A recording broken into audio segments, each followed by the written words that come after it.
Jai Gurudev to all of you. Myself Rohit Dutt and I'm taking a business studies class. So students, in our previous class we have started the topic section 1, that is history of ancient India. Okay? So to understand ancient India, history of ancient India, it has been divided into subtopics. You can see in your screen, that is indigenous banking system, rise of intermediaries, transport, trading communities and strengthened merchant corporation, major trade centers, major exports and import. So position of Indian subcontinent in world economy, and India begins to reindustrialize. Clear everyone? So one by one we will study this one, these topics. Okay. So coming to our first topic, that is indigenous banking. Clear everyone? See, we can see in the your NCRT, indigenous banking system. Clear? So what is so as economic life progressed, metal came to be used as money as the economic life of the people progressed. Okay, as they are durable and divisible. So what it accelerated our economic activities. Clear? So later on, documents such as hundi and chitti were in use for carrying out transactions in which money passed from one hand to another. Clear? So hundi involved a contract which warrants the payment of money, the promise or order which is unconditional, capable of changing through transfer or by valid negotiation. Okay.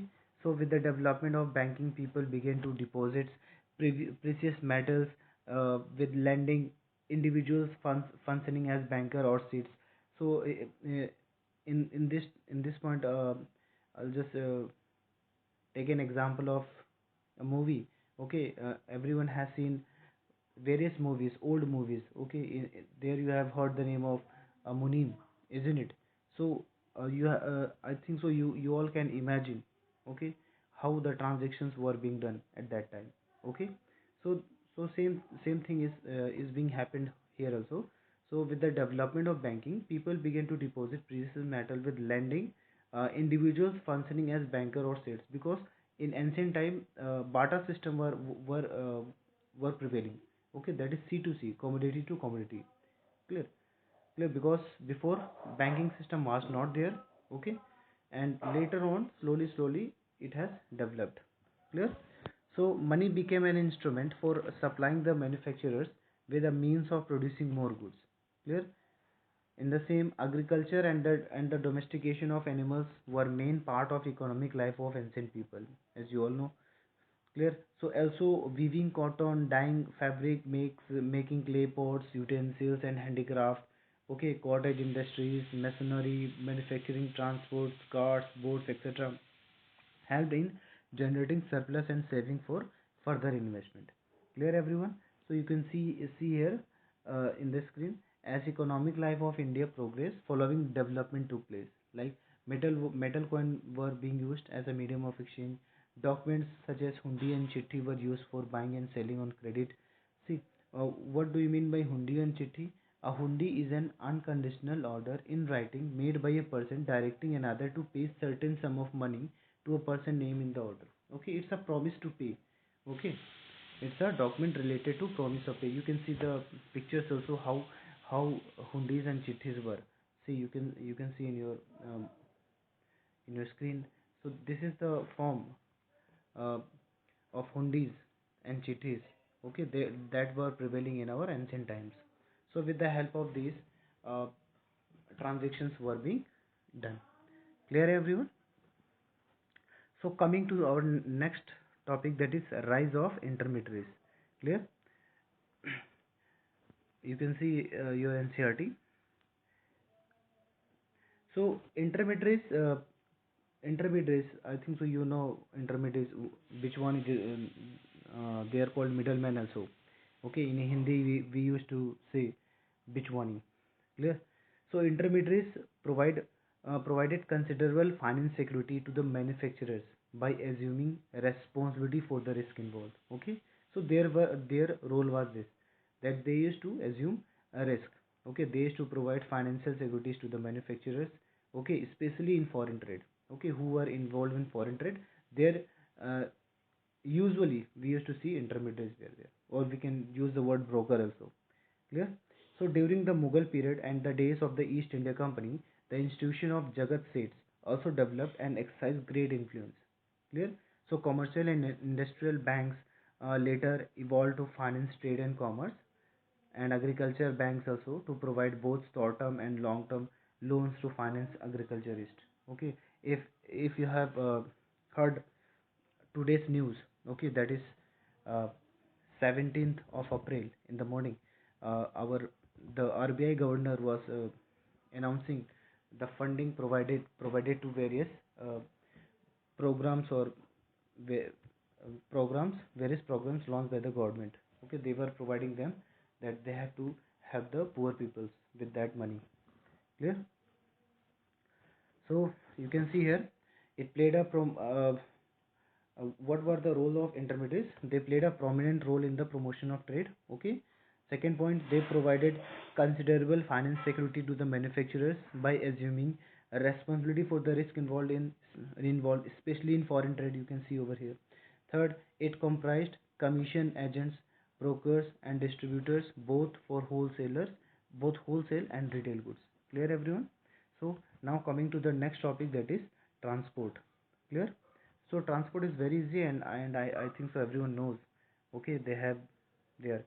So transport by land or water for popular was popular. Sorry, transport by land and water was popular in the ancient times that helped in maintaining trades. Okay, we have in our previous uh, see, you can see in this picture. Okay, see, yellow lines and red lines. You can see in your screen, I think so. Yellow red lines and yellow lines, and they are indicating land route. Okay, and in the beneath you can see the blue line indicating what? Sea routes. Clear? So transport by land and water was popular in ancient time that helped in maintaining trade. Clear?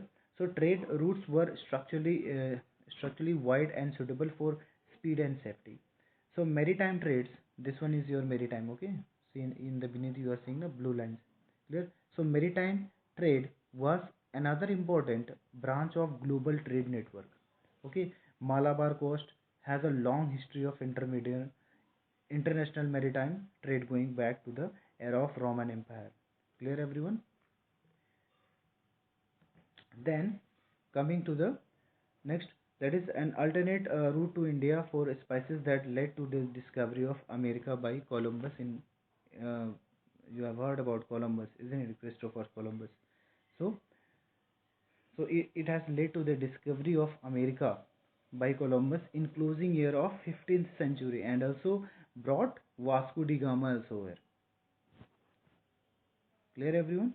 And also brought Vasco da Gama in the shore of Malabar in 1498. How much? In 1498. Clear, everyone? Okay. Now coming to our next topic, that is merchant corporation. Okay. Oh, okay, merchant corporation.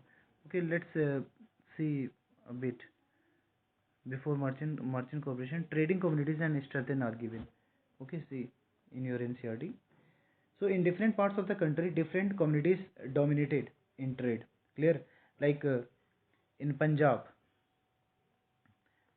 in Punjab, Punjabi and Multani merchants handled business in northern region. Okay, but managed to trade in states of Gujarat and Rajasthan, and other urban groups included professional classes such as Hakim and Ved, who are known as physicians. Okay, Vakil, lawyer, Pandit, or Mullah, teachers. Clear?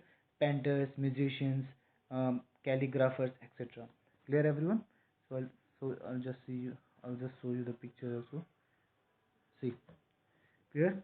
So these are trading communities, okay, or we can say merchant corporations. Trading communities. See, on the northern part, you can see Punjabi and Multani merchants. Okay, Punjabi and Multani merchants. Uh, they had handled business in northern region. Okay, and Bhatts, you can see Bhatts, they were managing the trade in state of Gujarat and Rajasthan. Okay, thereafter Mahajans in Maharashtra. then Kshetras in the southern parts. Clear? So clear everyone? So they were the head of the business, the head of the, yeah, you can say they were the head, okay, head of the business during ancient times. So coming to the merchant corporation, so guilds were autonomous corporations, okay, formed to protect the interest of the traders, through which merchant community also derived power and prestige. So traders had to pay octroi duties that were levied on most of the imported articles at varying rates. Custom duties varied according to the commodities and from province to province. Clear? Prant se prant. Clear? So the ferry tax was another source of income generation which had to be paid for passengers, goods, cattle, and carts. So it was known ferry tax. Okay, so it was also a income. It was it was a source of income generation. Clear, and which had to be paid for passengers, goods, cattle, and carts. So the guild chief dealt directly with the king or tax collector. Clear, everyone? So and settle the market toll on behalf of the uh, merchants, fellow merchants. Clear, everyone? So at a fixed sum of money. Okay, now coming to the next topic, that is major trade centers. Clear? This is our new topic, major trade centers. Coming to the next part. Okay, major trade centers you can see in your NCRT. There were all kinds of towns, ports, okay, port town, manufacturing towns, mercantile towns, sacred centers, pilgrimage towns. Clear? So in ancient India, the leading trade centers in ancient India were like Patliputra. Okay, Patliputra, known as Patna today, was a commercial town and also a major center for export of stones. Clear? Then Peshawar. Okay, it was an important exporting center for wool and for import of horses. Clear? Then Takshila. It served as a major center on the important land route between India and Central Asia.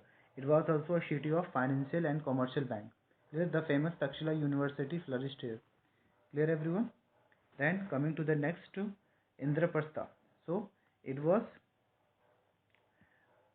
it was a commercial junction at the Royal Road where most routes leading to the east, west, south, and north converged. Clear? Then Mathura. Many routes from South India touched Mathura and Broj. Clear? Then Varanasi, it grew as a major center for textile industries and became famous for beautiful gold, silk, cloth, and sandalwood workmanship. Clear? Then Mithila. So it established trading colonies in South China, especially in Yunnan. Clear? Then Ujjain, agate, carnelian, Muslim, and mallow clothes were exported from Ujjain to different centers. Clear? Then Surat, textile of Surat were famous for their gold broader. जिसे means we used to say jari. Okay. Then Kanchi, okay, known as Kanchipuram today. Clear, everyone? So, where Chinese used to come in foreign ships to purchase pearls, glass, and rare stones, and in return they sold golds and silk. Clear? Thereafter, come to Madura. Okay, so in the point number 11, you can see Madura. Clear? So, it attracted foreign merchants, particularly Romans, for carrying out overseas trade. Overseas means foreign trade. Clear? Then, Brooch.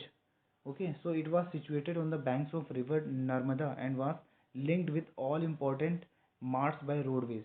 Clear? So next one is your Kavirpatta.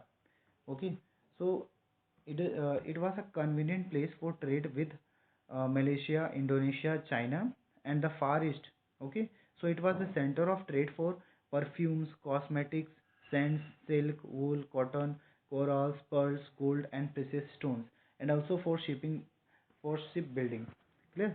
Then finally, last one is Tamra Lift. Okay, so Tamra Lift, it was one of the greatest ports. Clear everyone? Connected both by sea and land. So with the west and the far east. So it was linked by roads to Banaras and Takshila.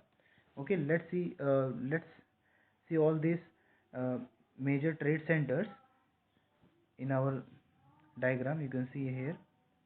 You can see guys, Takshila, Indraprastha, Mathura, Tala, okay, Ujjain, Sanchi, Bodh Gaya, Patliputra, okay. So um, these are the major trade centers, okay, that were in a high power during our ancient period, ancient time, okay.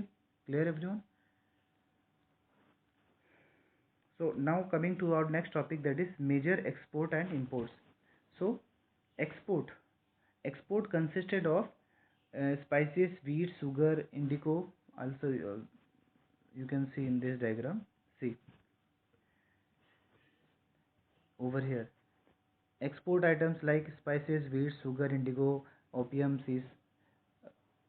sesame oil, cotton, parrot, live animals, and animals product also were being exported. Clear everyone? Then coming to the next one, import.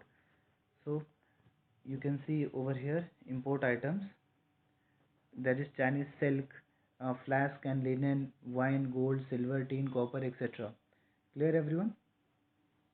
So these were the items that were imported mainly, okay, in ancient time, and these are the items which were being exported, okay. So when Vasco da Gama arrived in our country, so he has done the business of pepper. Clear? Pepper means kali mirch, okay. So coming to the next one, that is next topic, that is position of Indian subcontinent in world economy. Clear? That is 1 AD up to 1991.